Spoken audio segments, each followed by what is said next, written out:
Hello, welcome to In and In with Delight Jones. And it's been a while. I missed you.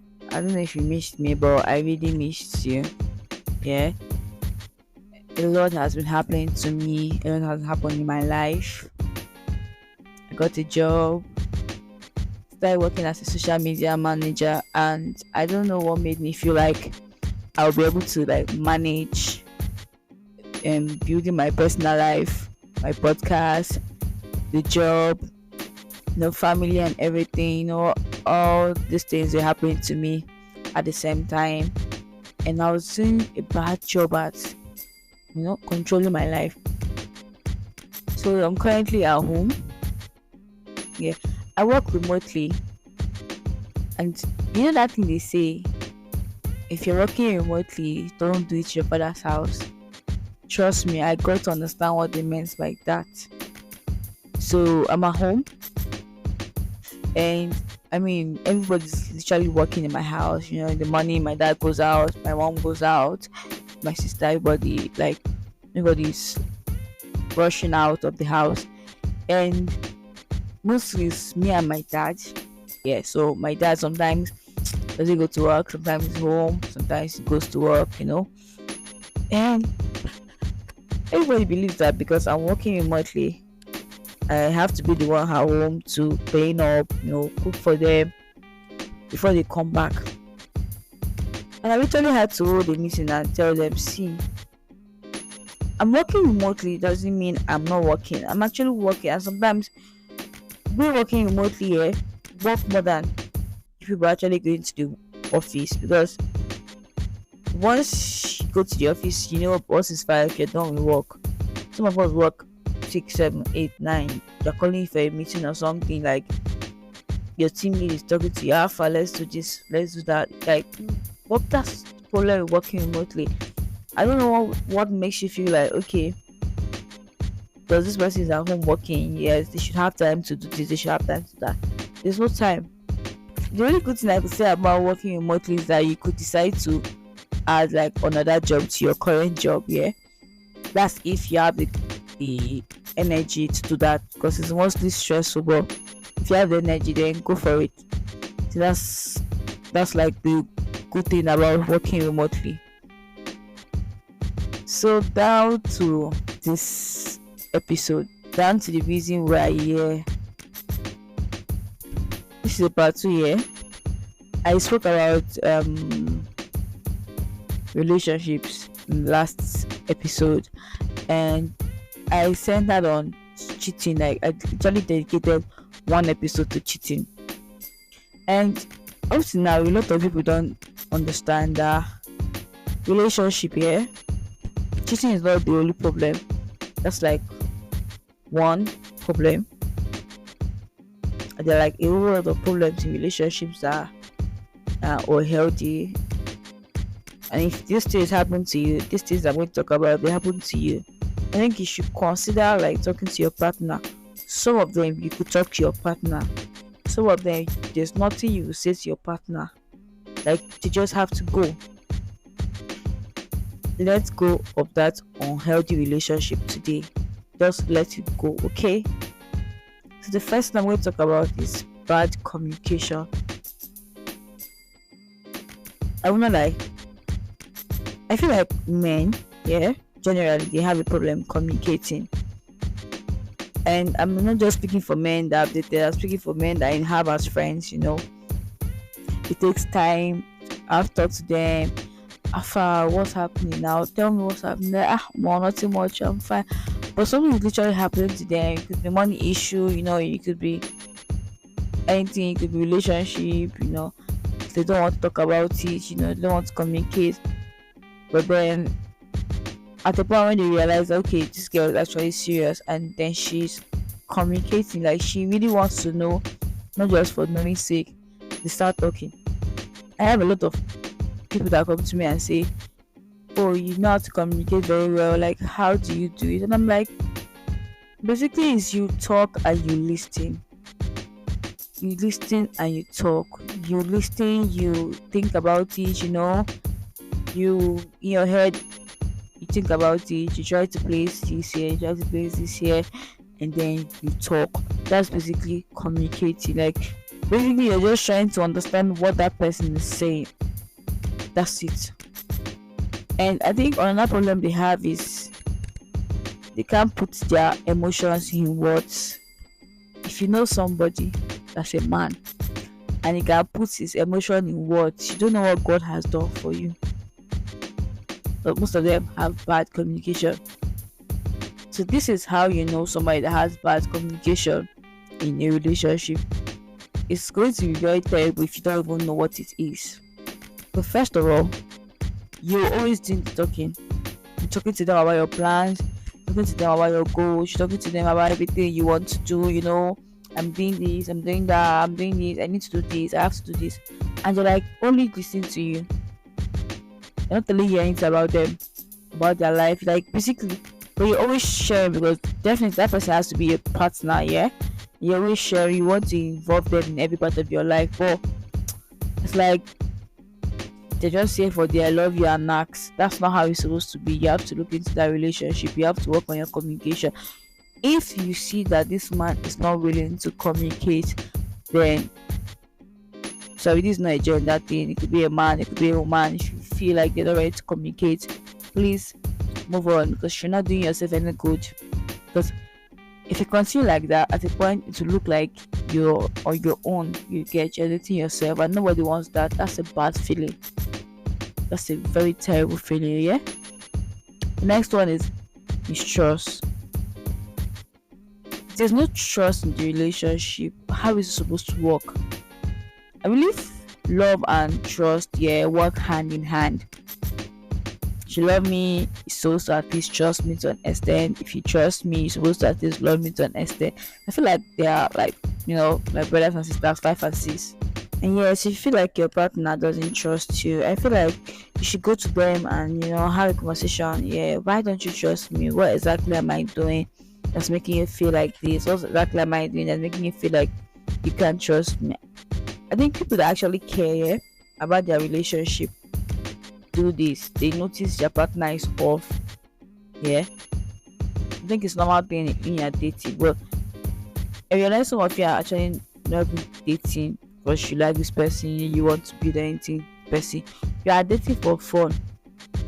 Now, if you're dating for fun, anything concerning communication and mistrust, like all these issues, it's not your business because that's not what you're here for. You're not here to build. You're here to just, I don't know what you're here for, but that's your business. You get. So speak to your partner. Know why they're not trusting you. Probably you've done something, and let me tell you, yeah. I've heard so many people talk about how they saw their partner doing something and they lock up.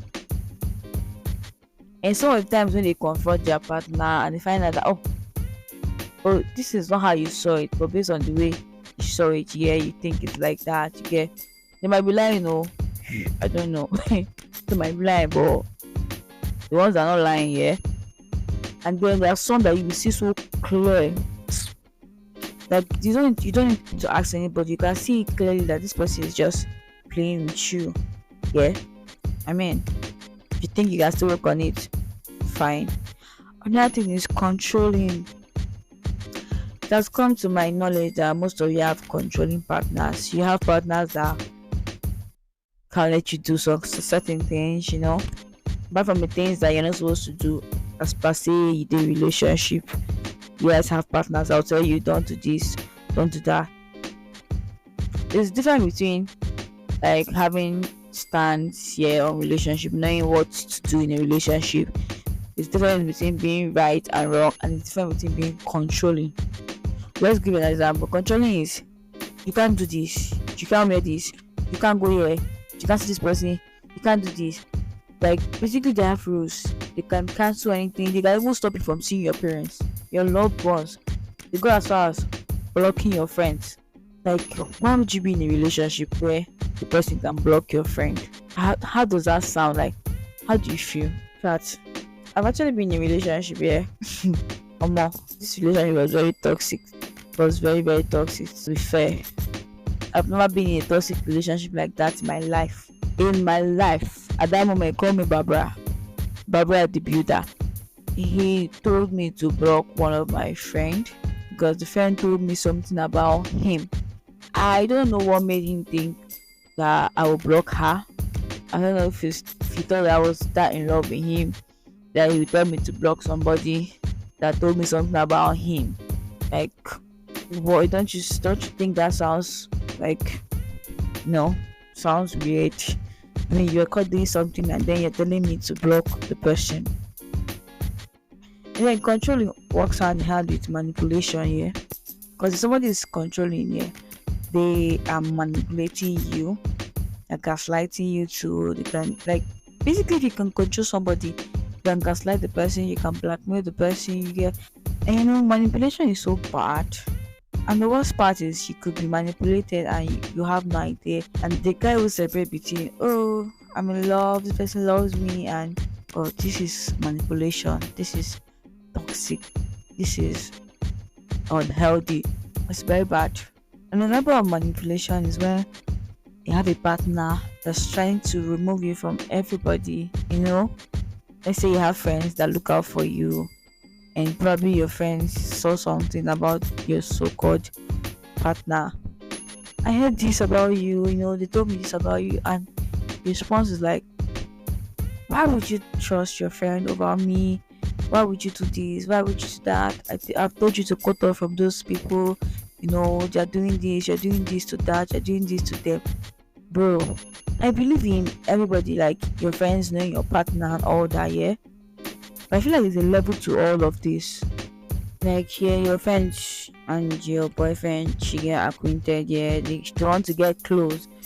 Definitely everybody knows their boundaries and how to respect themselves, so it's no problem. But I feel like there should be a line where your partner can tell you your friend is this, delete them, you block them. Like, okay, it's different here if you can see that your partner actually has strange friends. Like, you know very well that this is not supposed to be the kind of friends they have, and you know very well it's not supposed to be the kind of friends he's keeping or you should keep. Then he's keeping them, like anybody around him they're not spiritually, they're not going the same way, physically you're not doing the same way, everything about them is just off. You guys have nothing in common, it's not similarity. My dad used to say, if you're going to pick a friend, you're going to pick a partner, make sure they're going in the same direction with you. Like, if it's heaven, if it's life, what's their plan? Are they planning to like make money, to travel? You have like different friends for different reasons. Personally, I have different friends for different reasons. I have friends that tend to me spiritually. I have friends that tend to me like relationship. And then I have like close friends. Those close friends I have like are the ones that can actually like talk in every matter, both spiritual, both romantic, everything. I can tell them everything. Yeah. Broken transmission. I don't know why I keep speaking to the mic. I don't know. I think it's a problem I need to work on. It's like every day I come up with one new problem, but I'm going to work on it. So yeah, the next thing I'm going to tell you about is loneliness. Please stop getting into relationships because you are lonely. Loneliness does not stop at the door of relationship. You can literally be in a relationship and you are lonely. You feel lonely because you've not dealt with it personally. You've not learned how to be happy on your own. You're not in a relationship for your partner to make you happy, yeah? Then you meet your partner who gives you joy. Like, you guys come together, oh, Jesus Christ will give you joy. Let's not forget. But basically, we have to come together here with your partner, and that person makes you happy. If you're already happy and you're coming to a relationship with that happiness, you won't feel lonely, you won't feel sad, There are days when you feel sad, days when you feel lonely. And this is nothing. A lot of you are not friends. Before you can be in a relationship and try and focus on being friends with your partner. See them as your friend. Like, how would you address your friend? See them as your closest friend. If you don't have close friends, I don't know how to explain it to you. But having a partner is basically having the close friends that you have like extra things you do with them. exclusive. Yeah, the word is exclusive friend. I think that's a very good word. Exclusive friend. So you have an exclusive friend. So you have that exclusive friend here that's trying to drive away your. So the next thing here is stress. I don't care what anybody says, but relationship is not supposed to be stressful. Trust me, there are the ups and downs here. In every relationship is up and down. We quarrel, we fight, disagree. The funny part is that this quarrel, this disagreement could be small thing. Small thing. Could be something like, I like this thing, I want the color to be red. My partner is no, let the color be blue. And you're like, should be I'm buying it now. Let me have it as red. And no, I was so no now I have a say in it, let it be blue. And before you know you're arguing and then you're angry because if you're going to argue for a long time, yeah, you tend to say some kind of things, you tend to act some kind of way, you get, and that's it, that's it. I always tell people, if you have a partner, try your best to make sure your quarrel does not pass that day. If you want to wake up in the morning, you wake up renewed. You get, don't wake up with the quarrel. Don't wake up. It's not good. It's going to affect your relationship because immediately after you quarrel, yeah, there's this awkward silence. There's this awkward thing you get, and if you leave it, if you linger, yeah, you get angry. You start acting somehow, and then your relationship start. Especially when the both of you are proud. This person doesn't want to apologize. This person doesn't want to apologize. You get, so try your best to make sure you don't spend more than a day with your quarrel. Okay?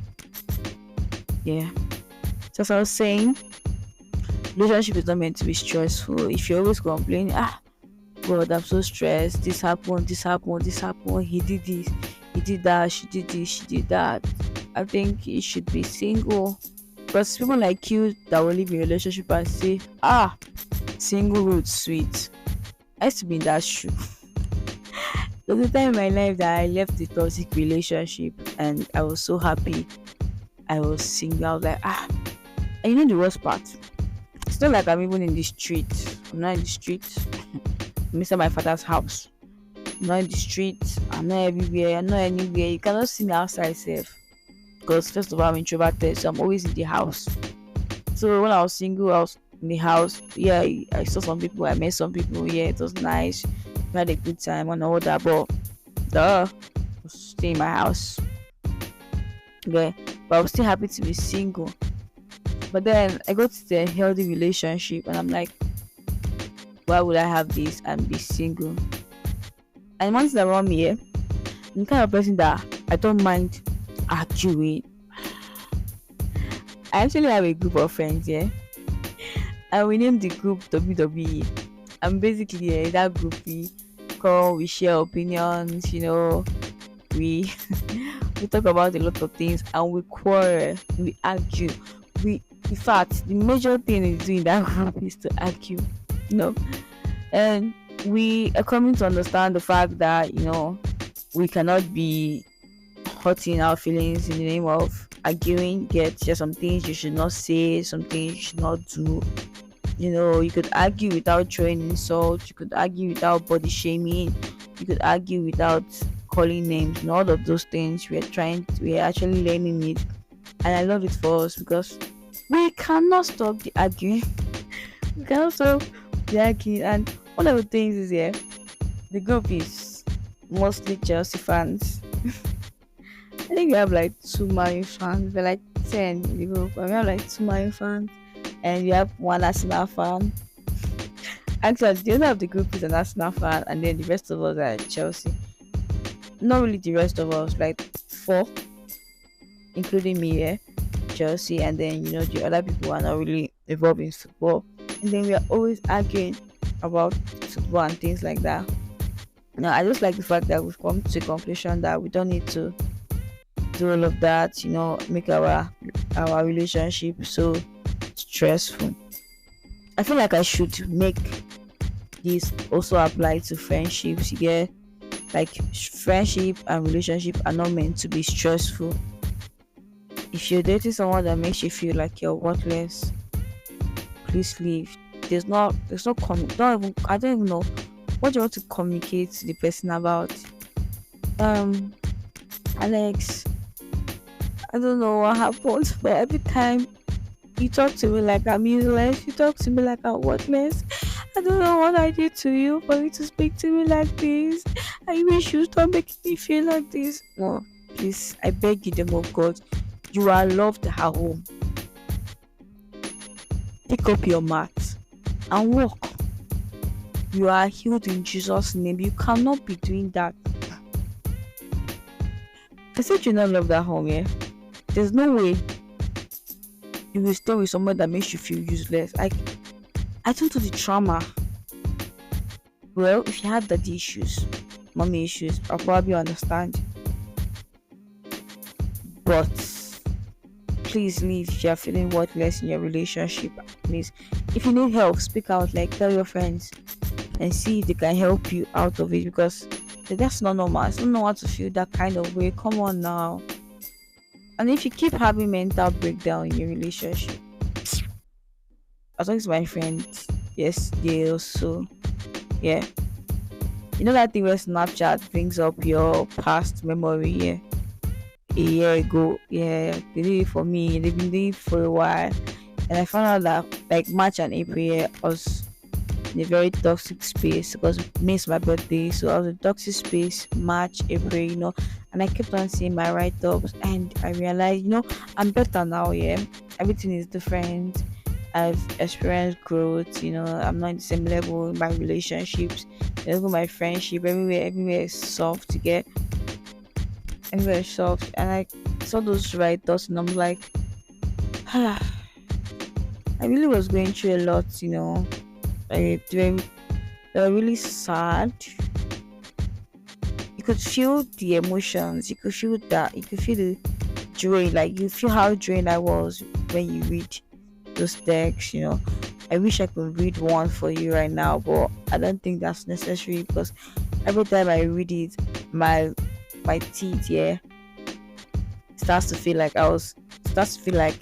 I'm licking iron. So I don't think it's something I should dwell on. Yeah, but I was in a really toxic space. Yeah.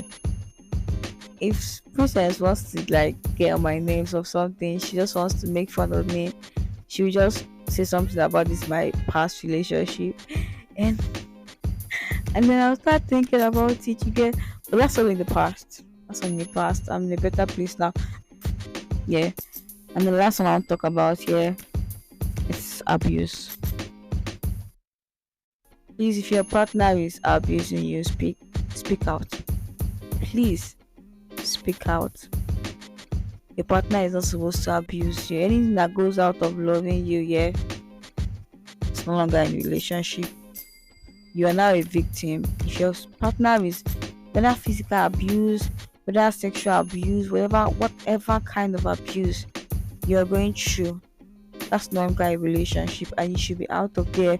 And if you cannot come out of it, please, you can speak to me. I don't really know what to say to you, like to help you. But please, I'll be praying for you. I don't know you, but whatever it is, I'll be praying for you.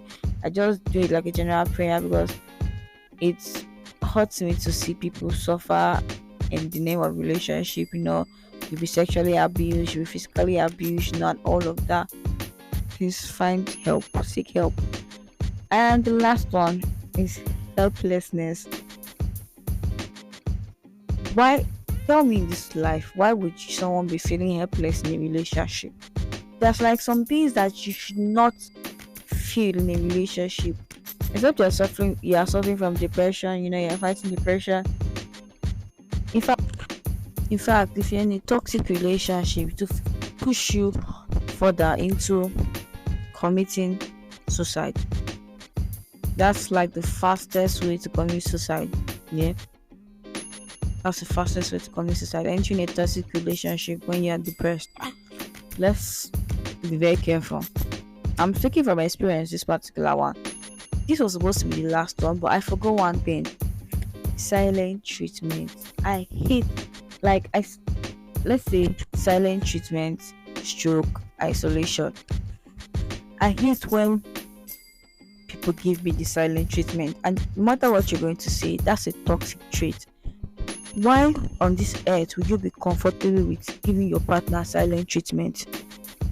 Like basically they did something, yeah, so talk about it.